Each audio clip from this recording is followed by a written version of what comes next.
Hey guys, and welcome back to the Super Kai Guide channel. Today I will go over the must-have items to keep in your vehicle, what to add in the winter, and when going on a road trip, just to avoid those stressful situations. Of course, this will heavily depend on the type of car you own or where you live, so adjust accordingly. This video took some time to put together, so I hope you find it useful and smash that like button for the YouTube algorithm. Let's get right to it. Alright guys, so let's start with the must-haves. I think that every car should have a set of jumper cables or a portable battery jump starter like this. That battery is probably the #1 cause of engines not starting, and even leaving a light on in the car overnight may prevent it from starting in the morning. And that's why this is #1 for me. I like the cables because there's no additional maintenance, but you will need another car for these to work. So that's clearly not ideal.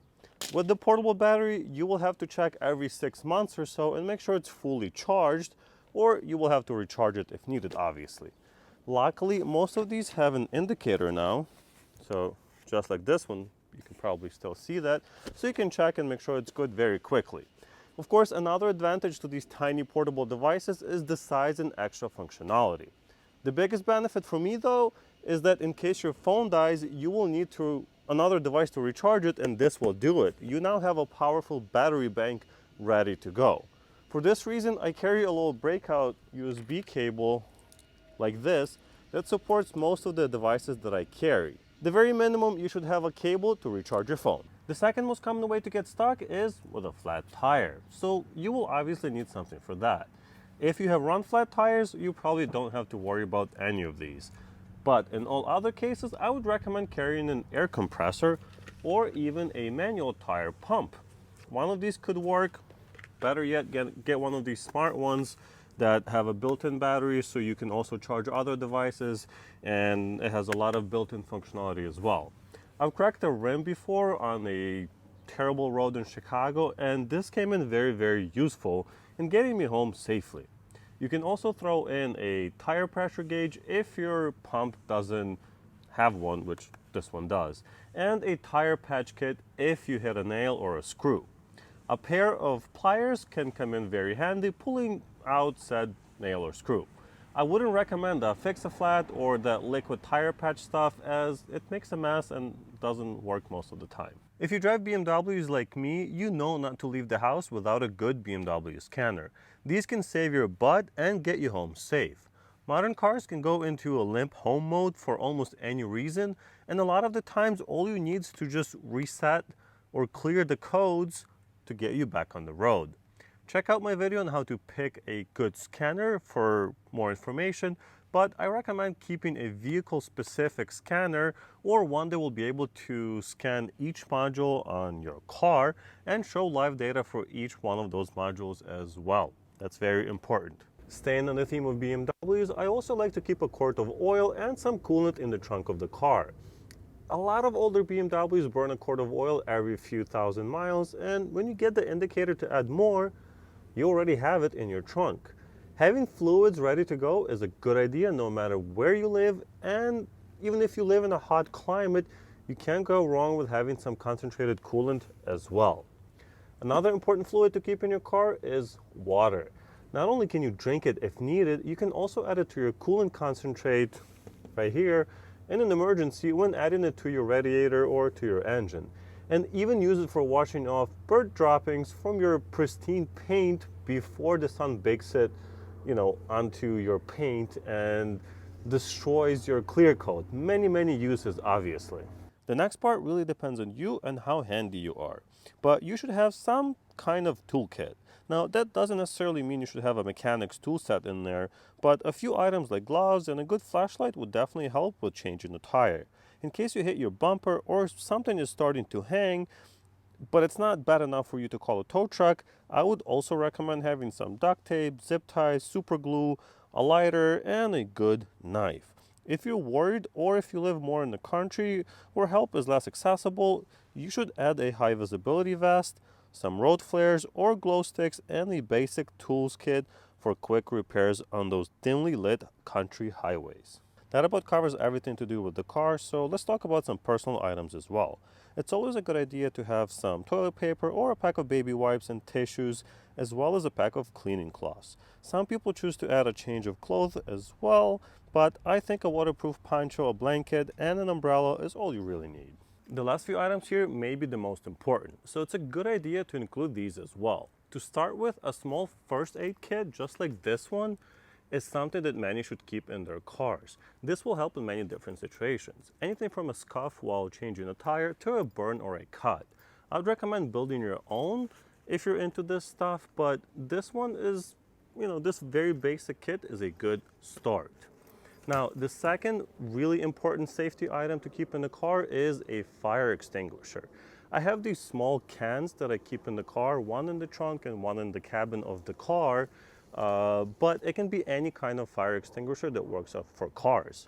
If you have an electric car, make sure to get a bigger unit and one that works on batteries. Another item that comes in useful or can come in useful is a glass breaker and maybe even a belt cutter. Most of the time these come as a combo, but I like this pen looking one that, very easy to use and it kind of stays in the car, unnoticeable. As unlikely as it is, if you drive into into a lake or into water, it's almost impossible to open the door, so this can save your life. The last advice here is to have good insurance that includes roadside assistance and a couple of tow truck company business cars that you trust. I know it sounds like a lot to keep in your car, but a lot of these items come in different kits and can easily be organized in the trunk of a car. As an example, my survival kit that someone gifted to me has a lot of the items mentioned here, and if you can fit all of the stuff in my Z4 without much trouble, it shouldn't be a problem, for any other cars either. Here's what it looks like in the back of my Z4 after everything's back in its place. Winter brings some extra challenges in certain parts of the country, so there are a few extra items you should add to your kit to carry with you daily.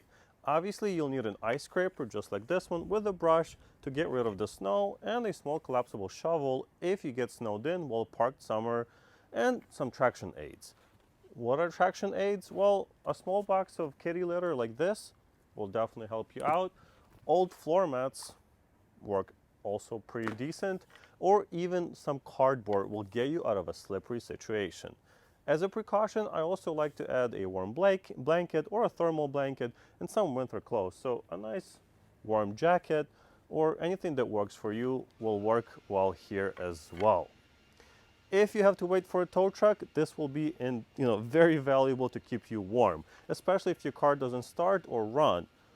Better have it and not use it than need it and not have it, as the saying goes. Of course, if your car is all-wheel drive and you feel helpful, I would suggest throwing in some toe straps and clavises. Those are like the D-clamps that will allow you to hook onto things better, basically, to pull people out. When I had my BMW 550 with all-wheel drive, all I had on top of the already mentioned items was my phone. I have never got stuck in my car other than trying to get out of my driveway with over a foot of compacted frozen snow. If you don't have all-wheel drive, now, if you're crazy enough to drive a rear-wheel drive car like this in winter, what you should have is a set of really good all-season tires at the very least, and ideally a top-quality winter tire to help with traction and control. Oh, and a tow strap and a hook are always a good idea so that guy with the all-wheel drive can pull you out if needed. I keep this in my car in winter, in this car. This goes onto your bumper in the front or in the back, and you can use these, to pull you out or even ratchet yourself out if needed. So we have talked about a lot of different items and we haven't gotten overboard yet, but if you're slightly paranoid or going on a long trip into the mountains in winter, you definitely can add a few more items. Here's what I've seen people recommend. Add a proper toolkit that includes a small socket set, screwdriver and interchangeable bits, adjustable wrench, some WD-40, parts that commonly go wrong on your car, like ignition coils, and of course, good working gloves. Traction aids can also be upgraded to Max Tracks or cheaper Amazon versions of that, as well as snow chains for those tough terrains. That's about all I have for you guys today. I know some of these are a little bit over the top and not really needed in most daily drives, but Tow trucks aren't always ready to help, and cars do break down in the worst time. I've had to help a friend out before during a small blizzard, as all emergency units and tow services were helping other people, and the wait time was at least half a day.